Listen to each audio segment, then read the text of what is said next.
میں آپ کو اپنے گھر کی بتا رہا تھا، ایک بچہ مجھے ملنے آیا، کہنے لگا جی میں نے پورے پاکستان میں ٹاپ کیا ہے FSC میں، اور کنگ جو ٹاپ کرتے ہیں وہ کنگ ایڈورڈ میڈیکل یونیورسٹی میں جاتے ہیں، تو 2 دفعہ میں خودکشی کی کوشش کر چکا ہوں، پلز کھائیں، گولیاں، لیکن وہ زندگی تھی، بچ گیا۔ میں نے کہا بیٹا تو چھوٹا سا ہے، تو نے یہ خودکشی کی کیوں یہ تو نے قدم اٹھایا؟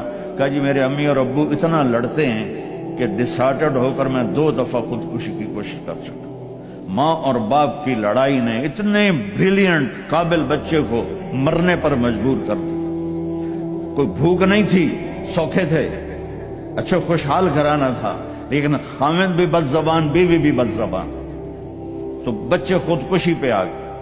قربان جاؤں اہل بیت کے اخلاق پر۔ امام زین العابدین کو گالی دینا نبی کو گالی دینا ہے۔ حضرت حسین جن سے نسل چلی، ان کو ایک آدمی نے گالیاں دی، ننگی کو یوں منہ کر کے بیٹھ گئے، ہائے ہائے ہائے ہائے۔ اس نے سمجھا کہ ان کو پتہ نہیں میں ان کو گالیاں دے رہا ہوں، تو وہ ادھر سے اٹھ کے سامنے آ کر کہنے لگا ایاک آنی، تو میں تینوں گالا کر رہے ہیں۔ آپ نے فرمایا وعنک اغضی، اور میں بھی تجھے ہی معاف کر رہا۔ تو ایک دم قدموں میں گر کے پاؤں چومنے لگا کہ بے شک آل رسول کے اخلاق ایسے ہی ہوتے ہیں۔ ہمارے استاد صاحب تھے مولانا جمشید صاحب، وہ ہمیں بہت زیادہ سبق میں فرماتے تھے جو ہار مان جائے گا وہی جیت جائے گا۔ ہار مان جایا کر، جھک جاؤ، جھک جانے۔